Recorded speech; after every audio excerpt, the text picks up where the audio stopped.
Hello everybody and welcome to Forever Rugby on First Sport. Today we're doing a preparation series round 3 review which saw 4 matches and 8 teams back in action, and it's some interesting results as we started to see a slightly stronger sort of Rainbow Cup sides, a bit more sort of the usual suspects starting to come into the fold as we enter what is going to be then become the final round coming up, which is going to be next weekend, or this coming weekend actually I think it is.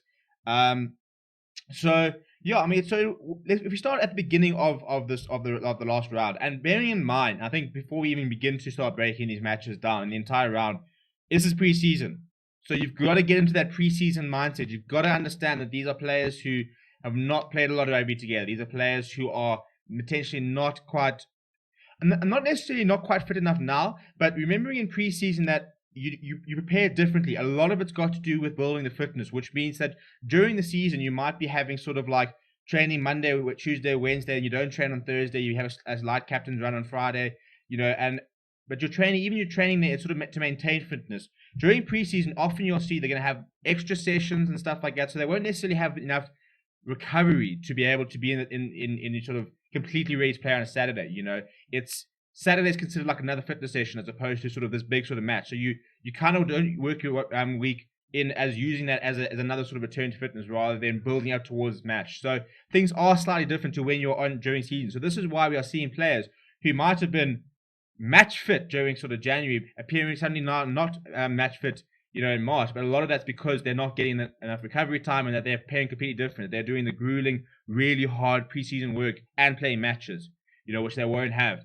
So if we start off, we're going to look at EP Elephants got absolutely taken apart by the Griquas, and Peter de Villiers came out and he slammed the quality of the refs in the country and said that all the 50-50 decisions were going against them. When you lose by 43 points, regardless of whether the refereeing decisions are right or not, that is, a much bigger issue. And I do think that the standard of refereeing in South Africa is a bit of a concern. I think we are seeing quite a lot of, we saw Rasta Wenger, they sent off the wrong player yesterday and called the game off early, which you really don't need to see from your sort of top level referees. But for the Griquas, I was really chuffed to see that a team which have been putting in a lot of hard work, finally get results. And we'll talk about the Pumas who completely outplayed the Cheetahs after that. But it's still just so clear that EP Elephants really do like a club side in a franchise system. And Peter de Villiers so came out, he kind of challenged EP Rugby and he said, I don't have the resource. He said, I will go and find the players. I will go and find some of the players. But you've got to meet me halfway. You've got to give me the money to bring in. You've got to let me loan some players. You've got to let me bring in a squad. He basically said that the squad he's got now, he said there are some players that cannot make the step up. They are not good enough to make the step up. And he needs players, which he's completely right. And I do think that we do need to see a bit more sort of resource sharing. Because I think you look at some of like the depth in some of these unions and how their sort of B teams would demolish the likes of an EP Elephants. And you kind of want to move away from that. You want to be able to spread the talent around so that all your best and brightest players are playing at a reasonable standard as opposed to just sort of playing junior rugby.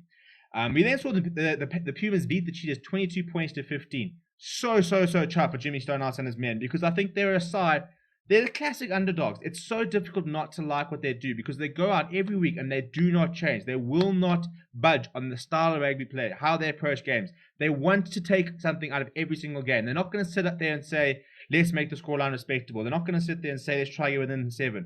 Every single time the Pumas go out to play rugby, Jimmy Stonehouse and his men sit there and say, how can we win this game? How can we take something out of this game? So even if they go down to 14, 13 men, they're not going to sit there and say, let's protect the scoreline. They are a team that likes to attack. They like to play some running rugby. They enjoy the battle up front. And they just keep rising to the challenge. And so for them to go and get a victory over what was a good Cheetah side, there was a bit of rotation, No Frost Day, no Roscoe Speckman. There was a little bit of rotation, there's no doubt. And there are a couple of injury absentees. But it was still a very good Cheetah side. And on paper, the Cheetah side should definitely have beaten the Pumas. But it was a really good game. And, some big performances from the Pumas. And just generally good to see that. And we need to see that more. I keep talking about the fact that the level of quality, there's too much of a gaps between our top sides and our bottom sides. Because, you can't even call your 6th or 7th best side in the country bottom sides.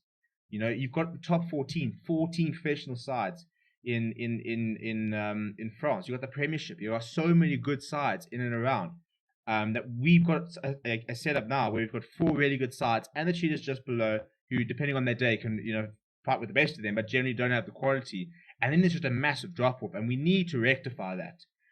We then saw the Bulls beat the Stormers after João Augustus dropped the ball over the try line at a horrible moment for him. But really, I mean, in the grand scheme of things, it really doesn't matter. If you're going to do that in the preparation series. Don't do that in the, Pro Rainbow Cup semi-final or whatever. But I thought it was a game where the Bulls had moments where they started to look like the Bulls that we saw. But even Jake White was talking about the fact that they weren't being clinical, and he said that it was messy. It was messy. The game was quite messy. I mean, the Bulls started off on the front foot, scored an early try, and then allowed the Stormers to just sort of steamroll them because they just gave away so many penalties, and the discipline was really poor. The Stormers should have won that game. There's no doubt about that. They should have won that game. I thought there were some very good individual performances. There were some very good moments by the Stormers. Both sort of sides, you can see, it's very much preseason, and that's why we're seeing such high-scoring games. I mean, 60 points in that game. Over 80 points in the Lions versus Sharks game. These are preseason scores. We are two teams where the defensive structures aren't necessarily up to scratch. They're, throwing the ball around. You've got less pressure off you. You're kind of going out there and expressing yourself much more than if you're going to suddenly go and travel and play against Munster in Ireland and, you're going to say, right, guys, we have to keep this tight. We have to grind out a victory. It's preseason, Throw that 50-50 pass because it becomes, people go, oh, jeepers, do you see what that guy did?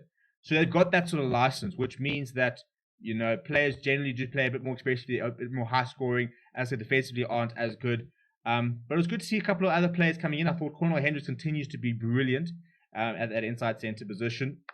I thought Damien Valencia looked so much better at fullback, and we hopefully finally starting to see that that's where his future must lie, because when he's got that license to roam around a bit, find those space, jump in at first receiver, be able to sort of be a second pivot, it makes such a big difference.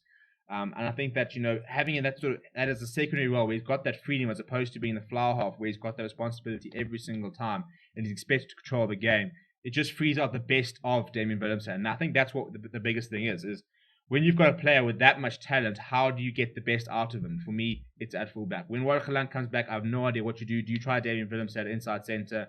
It's a really nice problem to have, to be honest. But I do think the Stormers need to try and sort out flower half. For Cape Valencia wasn't bad. I just think it's too early for him. But yeah, and a couple of other good performances. And then the Lions versus Sharks game was very messy, very, very messy. It was a great game to watch. I mean, 83 points. I'm not going to complain. But just stupid errors, really, like just bad one-on-one tackling and throwing balls at the top of the lineouts and then tries being scored.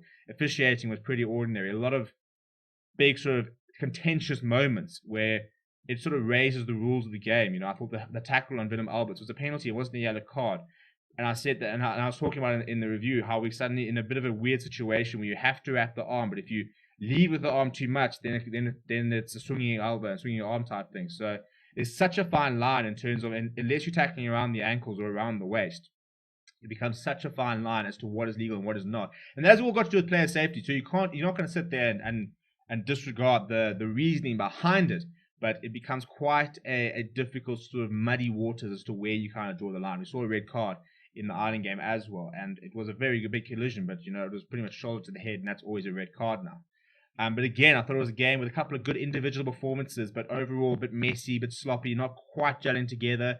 Some good mauls, but some really nice counter-tracking tries, where we did see a couple of good movements and stuff like that. And I thought players that stood up for me, I thought Apollo Fassi's getting back to his best. I thought Vincent Tucker was fantastic for the Lions. Dylan Richardson, when he came on, was everywhere for the Sharks. I still don't think he's a hooker, and I think we saw that with his jumping into Tuka Mchuna when he came on. I mean, what a prospect he looks like. 8th-man convert to prop, and he's taken it to like a fish to water, and we saw his power and pace on Saturday as well. So, yeah, I mean, for me, we're starting to see styles playing slightly better. It's still about taking the next step up. In terms of fixtures that we have to look forward to, Friday, Sharks versus Bulls. We will be live for that on the channel, so make sure you tune in. Saturday, Griquas versus Pumas, Stormers versus Lions. We'll have reviews out there on Sunday. Unfortunately, we won't be there on Saturday afternoon. And then we'll finish the weekend off with Cheetahs versus Elephants on Sunday at 3 o'clock. And that brings an end to the preparation series. After that, there might be a couple of friendlies organized we don't know yet. But in theory, that's the pre-season. After that, in theory, we're into Rainbow Cup time, which is scheduled to start in the middle of April. But that's what we've got to look forward to. The week we'll have previews and all the team news and stuff like that over the next few days. So please make sure you are subscribed to the channel. Smash like on the video as well. Jump in the comments. Let me know what you think. What have you been picking up from these series? My name is Steven. Thank you very much for watching. As always, I will chat to you very, very soon.